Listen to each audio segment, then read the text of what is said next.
Namaskar, Jai Hind. Today we will discuss about the maths topic ratio and proportion. So let's start the maths topic ratio and proportion. So at first we come to know what is the meaning of ratio and proportion.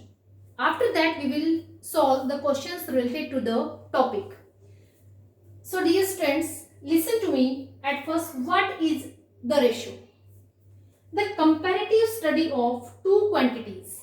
The comparative study of two quantities A and B is called ratio, and it is represented by A by B or A ratio B, and we can say A ratio B or A is to B.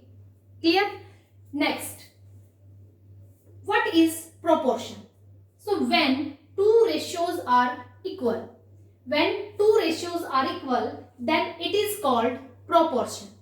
For example, if there is 5:3 can be represented as, if there is 5:3, when we will multiply both the ratios by 2, so this will be 10 and this will be 6.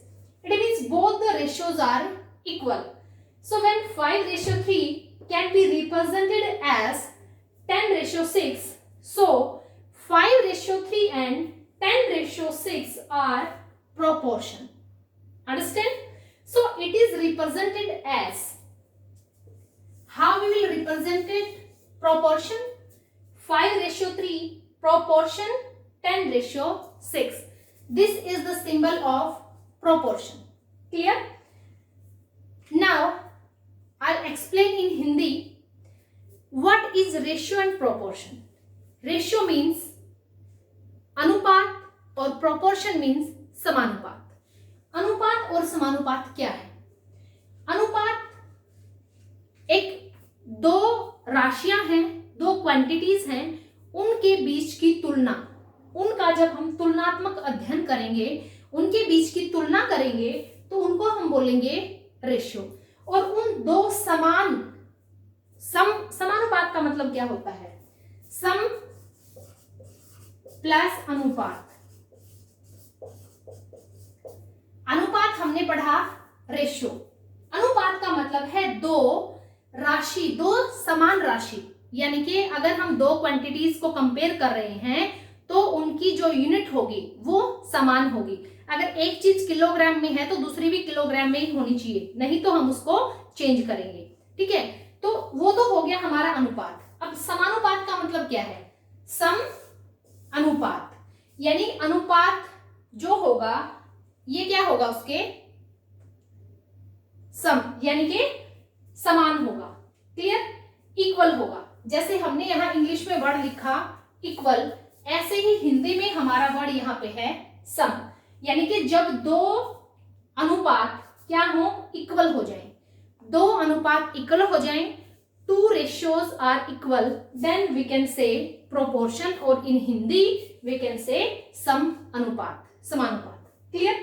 अब देखिए, इससे related कुछ जो important terms हैं, सबसे पहले हम उनको डिस्कस कर लेते हैं. फर्स्ट हम डिस्कस करेंगे compound ratio. Compound ratio of two और more than two ratios equal to their product. If we have some ratios like 2:3 and like 3:5 and like 5:7, okay, if we have some ratios and we want to find out the compound ratio, so how we will find the compound ratio? The compound ratio of two or more than two ratios is equal to their what? Their product. So 2/3 and product of 3/5 and product of 5/7. Clear? This will be the compound ratio of the given ratios. Clear? So how we will find out? Cancel out. This will also, so 2/7.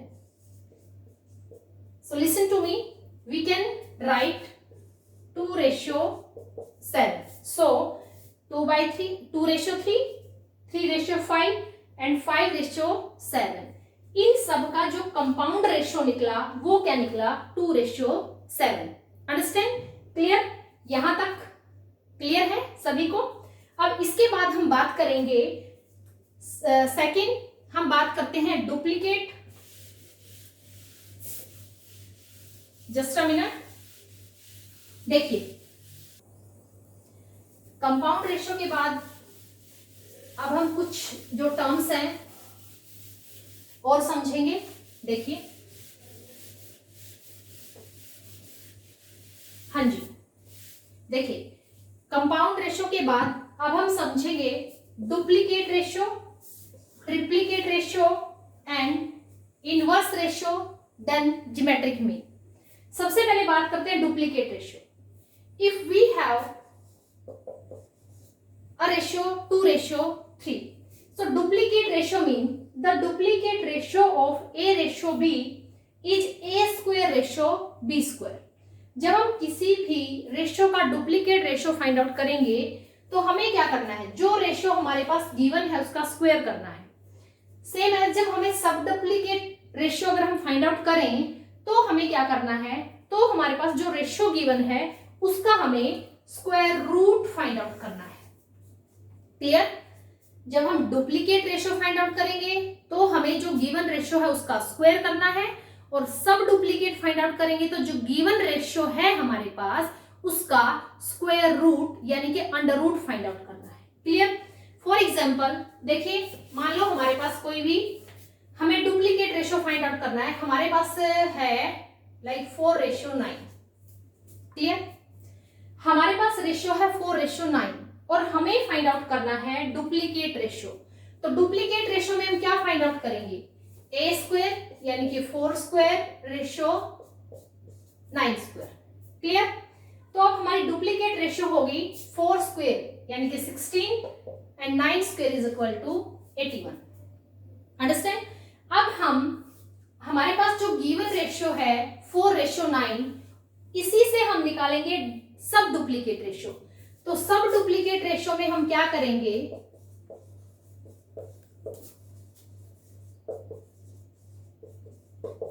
सब duplicate ratio में क्या करेंगे? जो ratio हमारे पास given है उसका हमें निकालना है स्क्वायर रूट।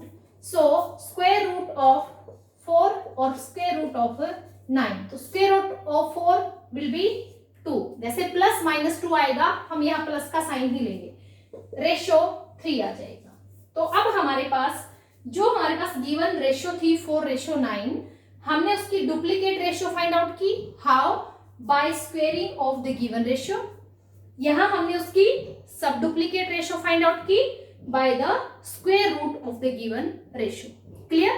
ओके, नेक्स्ट हम बात करते हैं ट्रिप्लीकेट रेशियो। देखिए, triplicate ratio same as triple, जैसे नाम से ही है ट्रिपल। तो हमारे पास जो गिवन रेशियो है ट्रिप्लीकेट रेशियो में हम उसका क्यूब करेंगे और सब ट्रिप्लीकेट में उसका क्यूब रूट करेंगे। अब हमारे पास है 8:27, हमारे पास ये रेशियो है और हमें बोला गया है कि find out the triplicate and सब ट्रिप्लीकेट रेशियो। जब हम इसकी ट्रिप्लीकेट रेशियो निकालेंगे, जैसे कि मैंने यहां आपके लिए नोट भी कर रखा है, ट्रिप्लीकेट रेशियो मींस जो हमारे पास रेशियो है रेशियो बी, हमें फाइंड आउट करना है a cube ratio b cube. So find out a cube ratio b cube. Clear? हमें 8 को 3 टाइम मल्टीप्लाई करना है और 27 को भी हमें 3 टाइम मल्टीप्लाई करना है। तो क्या निकल जाएगा? हमें हमारा ट्रिप्लीकेट रेशियो। अगर हमें निकालना है, इसके बाद निकालना है सब ट्रिप्लीकेट रेशियो। सब ट्रिप्लीकेट में क्या करेंगे?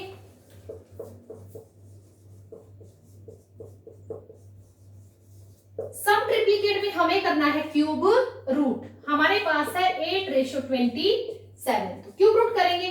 क्यूब रूट यानी कि हम इसको ऐसे भी लिख सकते हैं 8⁻⁴ और 27⁻⁴ और आप इसको ऐसे भी लिख सकते हो 8 क्यूब रूट, यहाँ पे पावर 3 जो ये है रूट, इसके अंदर हम 3 लिख देंगे तो इसका मतलब भी क्या होता है? Cube root. और 27 क्यूब रूट 3। तो 8 किसका क्यूब है? 2 का क्यूब है और 27 किसका क्यूब है, 3 का क्यूब है। तो यहां से हमारे पास आंसर क्या आ गया, 2:3। 2 2 जा 4 2 जा 8 एंड 3 3 जा 9 3 जा 27। क्लियर। तो हमारे पास जो रेशियो थी उसका हमने क्या क्या निकाला, ट्रिप्लीकेट रेशियो एंड सब ट्रिप्लीकेट रेशियो। Clear, understand. अब 2 टर्म और इंपॉर्टेंट हैं जो रेशियो से रिलेटेड है। First, inverse of ratio. पता भी है आपको इनवर्स का मतलब क्या होता है, reciprocal. Inverse of ratio, inverse of ratio means if we have a ratio A ratio B and we want to find out inverse of ratio, तो inverse of ratio क्या हो जाएगा, 1/A ratio 1/B। अगर हमारे पास कोई ratio है like 2:5 and we want to find out the inverse ratio, तो how we will find out, 1/2 ratio 1/5। Clear. अब इसके बाद एक क्वेश्चन है, फाइंड आउट करना है हमें ज्योमेट्रिक मीन। एस्टेट के टीजीटी पेपर में पूछा गया था कि आपके पास 2 नंबर है, if we have 2 numbers like 5, हमने ले लिया मान लो 10 and 5, any number, okay. If you have 2 numbers and find out the geometric mean,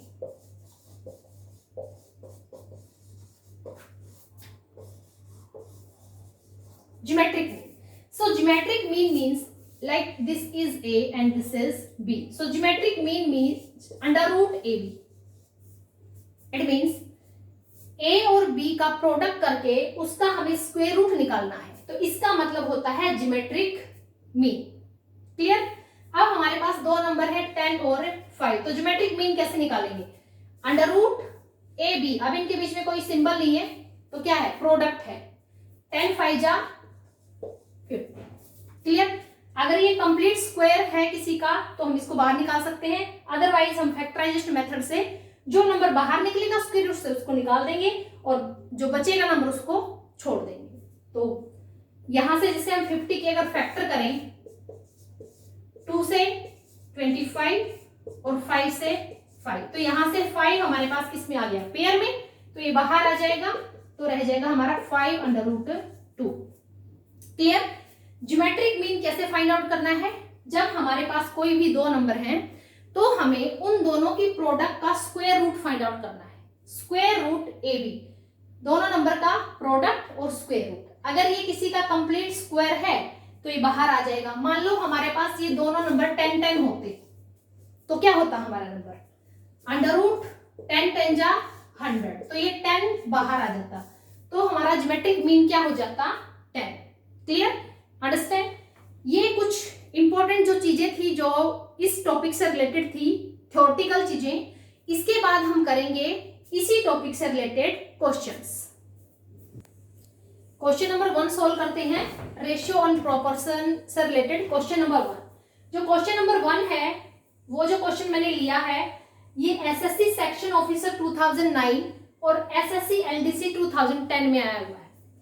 किससे रिलेटेड है, रेशियो एंड प्रोपोर्शन से रिलेटेड है। देखिए question number 1, if 2a is equal to 3b is equal to 4c then find ratio a b and c। a b और c की ratio हमें find out करनी है। तो इस क्वेश्चन को हम 2 टाइप से कर सकते हैं, एक शॉर्ट ट्रिक से कर सकते हैं और एक लॉन्ग मेथड से कर सकते हैं। देखिए फर्स्ट मेथड से अप्लाई क्वेश्चन को सोल्व करते हैं। अगर हमारे पास कोई भी चीजें 2a is equal to 3b is equal to 4c, यानी कि ये सारी की सारी चीजें क्या है, आपस में इक्वल है और हमें a ratio b ratio c find out करनी है, तो हम इन सभी चीजों को किसी कांस्टेंट के इक्वल लेट कर लेते हैं, कोई भी कांस्टेंट वैल्यू। क्लियर। अब देखिए ये भी k के इक्वल है, 3b भी k के इक्वल है और 4c भी k के इक्वल है। सारी की सारी जो वैल्यूज हैं वो एक कांस्टेंट के इक्वल है। तो हमने किया कि 2a is equal to k, तो यहां से हमने a की वैल्यू निकाली k/2। Same as it is जब हमने यहां से लिया 3b is equal to k, तो यहां से हमारी b की वैल्यू हो जाएगी k/3। As it is 4c is equal to k, then the value of c is equal to k by 4. Now listen carefully. A is equal to k by 2, b is equal to k by 3 and c is equal to k by 4. सभी की सभी terms में k हमारा common है. Clear? तो मैं इसको क्या लिख सकती हूँ, k को मैं यहां से कॉमन निकाल सकती हूँ. तो a की वैल्यू हमारी आ गई 1/2, b is equal to 1/3 and c is equal to 1/4. Clear? Understand? अब हमारे पास a, b और c की वैल्यू आई है. किस में आई है? फ्रैक्शन में आ गई. हमें क्या चाहिए? हमें चाहिए a ratio b ratio c. तो हम यहां से जो हमारे पास वैल्यूज है 1/2, 1/3 एंड 1/4, यहां से क्या करेंगे? इनका एलसीएम लेंगे. क्लियर? एलसीएम क्या आएगा? 2, 3 और 4 का 12. 2 से 12 को डिवाइड करेंगे 6, 6 1 जा 6. यहां से 3 4 जा 4 1 जा 4 और यहां से 4 3 जा. यानी कि अब हमारे पास जो नंबर आए हैं वो हमारे नंबर है 6, 4 और 3. यानी कि अब हम क्या लिख सकते हैं? a ratio b ratio c. ठीक है? a ratio b ratio c हमारे पास क्या आ गया? 6 रेशो 4 रेशो 3. अंडरस्टैंड? सबसे पहले हमारे पास जो नंबर हमें इक्वल दिए गए थे हमने उसको किसी कांस्टेंट के इक्वल माना. वहां से हमने a, b और c की वैल्यू किसी कांस्टेंट के साथ निकाली. k सब में कॉमन था, हमने वहां से कॉमन लिया. a, b और c की वैल्यू फाइंड आउट की. क्योंकि ये वैल्यूज हमारी किस में है? फ्रैक्शन में है. हमने एलसीएम लिया और वैल्यूज को फाइंड आउट किया. तो हमारा a ratio b ratio c क्या आया? 6 रेशो 4 रेशो 3. क्लियर? जो हमने फाइंड आउट करना था. अब शॉर्ट ट्रिक बता देती हूँ कैसे सोल्व करना है. हम क्योंकि एग्जाम में हमारे पास टाइम नहीं होता, कई बार क्या होता है शॉर्ट ट्रिक भूल जाते हैं. तो दोनों चीजें माइंड में रहनी चाहिए. देखिए हमारे पास है 2a is equal to 3b is equal to 4c. हमें फाइंड आउट करना है a ratio b ratio c. तो देखिए जब हमें a ratio b ratio c find out करना है, keep it in your mind. जब हमें a फाइंड आउट करना है तो a को छोड़ दो और बाकी दोनों की प्रोडक्ट कर दो. 4 3 जा 12. जब हमें b को फाइंड आउट करना है तो b को हाइड कर लो और c और a की प्रोडक्ट कर दो. कितना आ जाएगा? 8. जब हमें c को फाइंड आउट करना है तो इन दोनों की प्रोडक्ट कर दो. कितना आ जाएगा? 6. 12 रेशो 8 रेशो 6. क्योंकि ये सारे के सारे जो नंबर हैं वो 2 से डिवाइड हो रहे हैं तो 2 इनमें से कॉमन निकाल देंगे. क्या आ जाएगा? 2 6 जा 12, 2 4 जा 8 एंड 2 3 जा 6. जैसे पिछले लॉन्ग मेथड से हमारा आंसर आया था, same as it is short method से भी हमारा आंसर सेम है. क्लियर? अंडरस्टैंड? आई होप आपको ये क्वेश्चन समझ आया होगा रेशियो से रिलेटेड. चलिए हम नेक्स्ट क्वेश्चन को सॉल्व करने की कोशिश करते हैं. देखिए अब देखिए same question as it is. ठीक है? लेकिन यहां पर टर्म्स कितनी है? 4. डी तक पहुंचा दिया. हमें इसको देख के घबराना नहीं है. सबसे पहले हम इस क्वेश्चन को शॉर्ट ट्रिक से सोल्व करते हैं क्योंकि लॉन्ग ट्रिक से मैंने आपको समझा दिया. के इक्वल फाइंड आउट करेंगे, हमारे जो नंबर है फ्रैक्शन में आएंगे, एलसीएम लेकर हम इसको सोल्व करेंगे. अब इसको डायरेक्ट क्योंकि हम दोनों मेथड को समझ चुके हैं तो अब इस टाइप के क्वेश्चंस को हम शॉर्ट मेथड से फास्टली सोल्व करेंगे. देखिए हमें निकालना है a रेशो d. क्लियर? तो सबसे पहले हम चारों रेशो फाइंड आउट करेंगे. a ratio b ratio c ratio d. वही सेम बात जब हमें a को फाइंड आउट करना है तो इन तीनों की प्रोडक्ट कर देंगे. ठीक है? 5 4 जा 20 एंड 23 जा 60. देन b को हाइड करेंगे क्योंकि हमें b की रेशो फाइंड आउट करनी है. तो अब क्या आ जाएगा? 5 4 जा 20 और 22 जा 40. क्लियर? देन अब हमें c को निकालना है तो c को हाइड करेंगे. 5 3 जा 15 और 15 2 जा 30. क्योंकि अब हमें d निकालना है तो d को हाइड करेंगे. 4 3 जा 12 एंड 12 2 जा 24. क्योंकि हमें फाइंड आउट करना है a रेशो d. तो उठा लो यहां से a और d की वैल्यूज. a क्या है हमारा? a ratio d find out करना है. a is 60 and d is 24. जब भी हम रेशियो फाइंड आउट करेंगे हमें देखना है कि दोनों के दोनों जो नंबर हैं वो क्या होंगे, प्राइम नंबर होंगे। अगर उनमें कोई भी चीज कॉमन है तो हम उसको कैंसिल कर देते हैं। जैसे 2 से कैंसिल किया हमने, यहाँ क्या आ गया 30 और यहाँ क्या आ गया 12। अगेन 2 से करेंगे, यहाँ क्या आ जाएगा 15, यहाँ क्या आ जाएगा 6। अब 3 से करेंगे, 3 5 जा 3 2 जा, तो डायरेक्ट हम यहाँ किससे कर सकते थे, 12 से। ठीक है, अब जिसको पता है वो डायरेक्ट यहाँ 12 से, 12 इसमें से कॉमन निकाल देगा।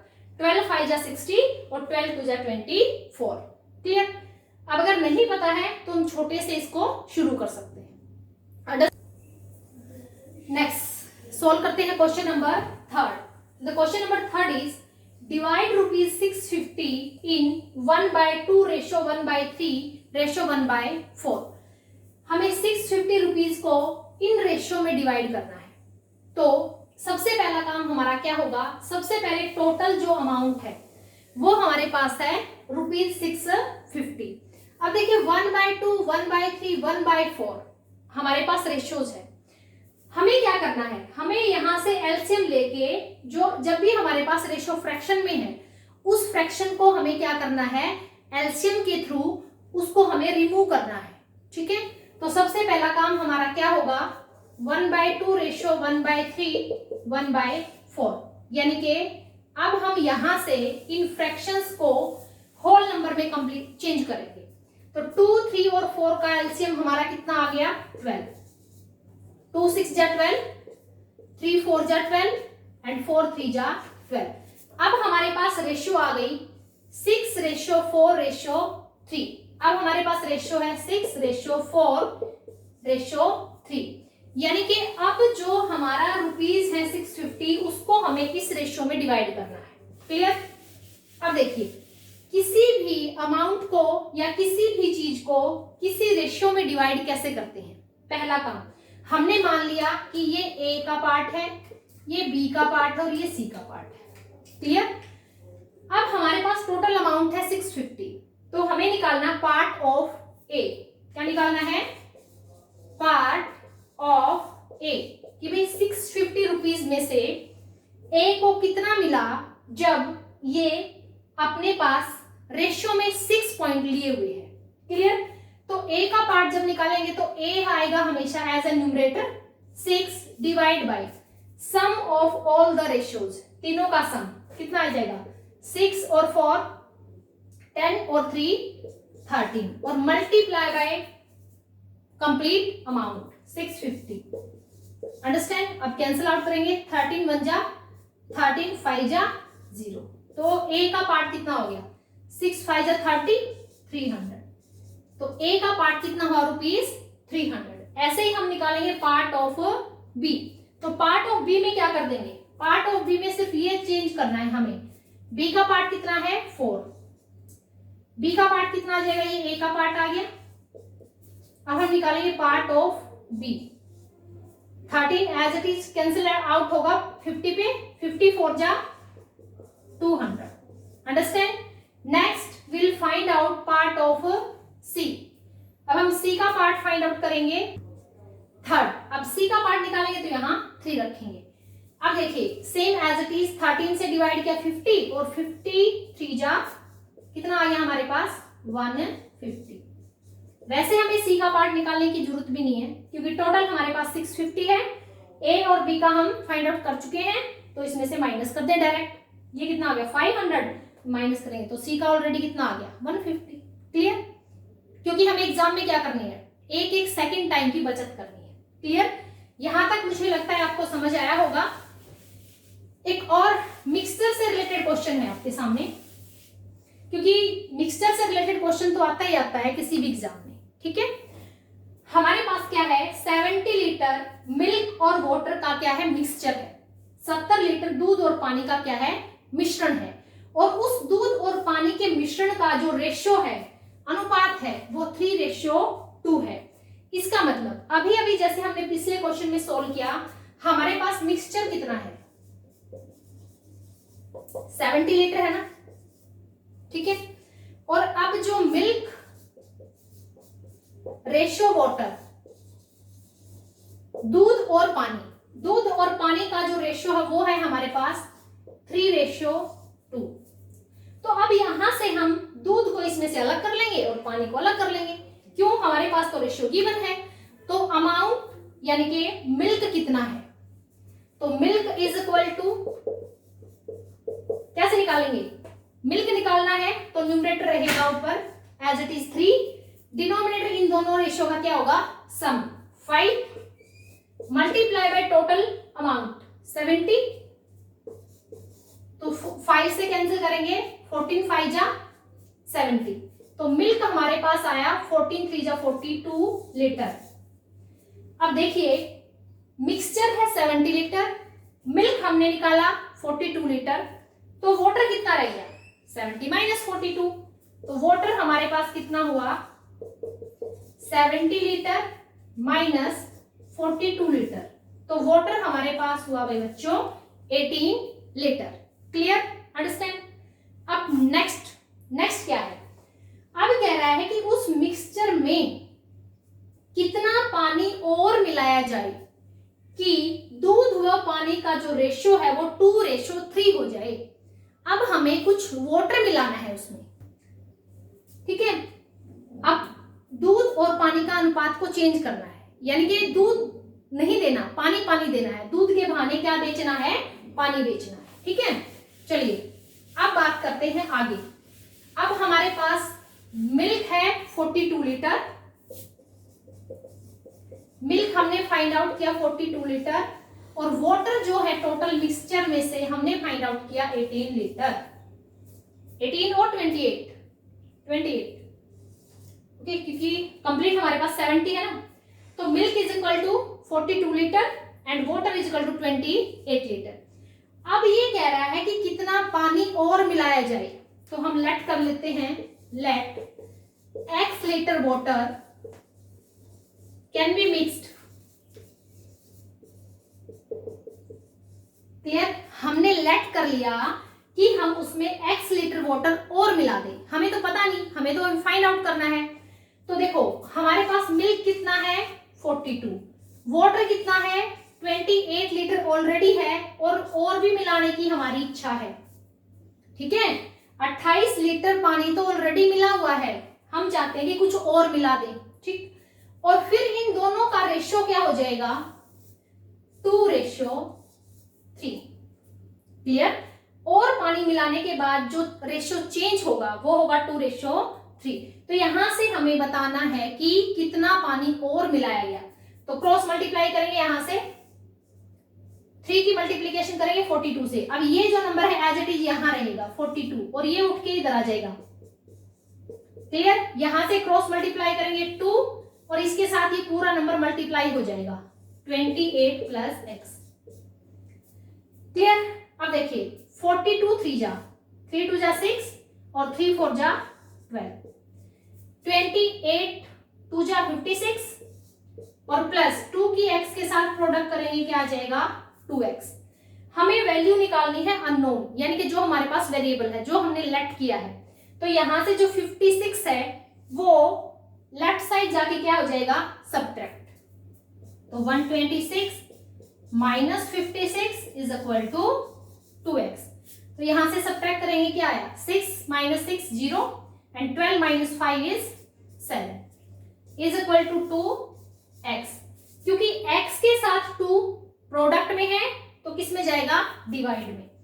तो 70/2 इज इक्वल टू x।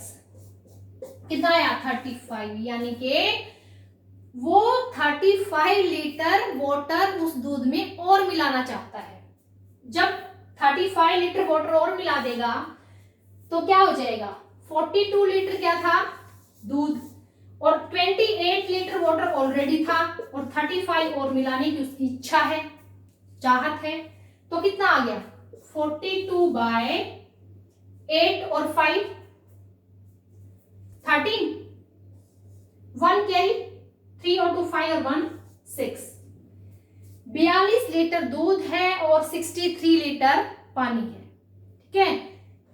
प्यास लगे तो दूध पियो, क्यों? दूध में पानी मिलता है, ठीक है। 42/63। अब हम देखें कि क्या इनका रेशियो वो सेम है जो हमें फाइंड आउट करना है। देखते हैं, 21 से डिवाइड हो रहे हैं, 21 2 जा और 21 3 जा. It means our answer is right. Our answer is correct. Understand? तो I hope आपको समझ आया होगा. ये कुछ क्वेश्चंस हमने किए. हमारा जो चैप्टर था उससे रिलेटेड हमने जो थ्योरी से रिलेटेड क्वेश्चन पार्ट थे हमने वो सोल्व किया. और नेक्स्ट वीडियो के लिए वेट करें. नेक्स्ट वीडियो में हम बहुत ही अच्छे क्वेश्चंस लेके आने वाले हैं जो किसी ना किसी कॉम्पिटिटिव एग्जाम में पूछे गए हैं. तब के लिए जय Hind. Keep watching this channel. अच्छी समझ विकसित करने के लिए वीडियो को शुरू से लेके अंत तक पूरा देखें, बीच में स्किप ना करें, तभी आप किसी भी टॉपिक को अच्छे तरीके से समझ पाएंगे.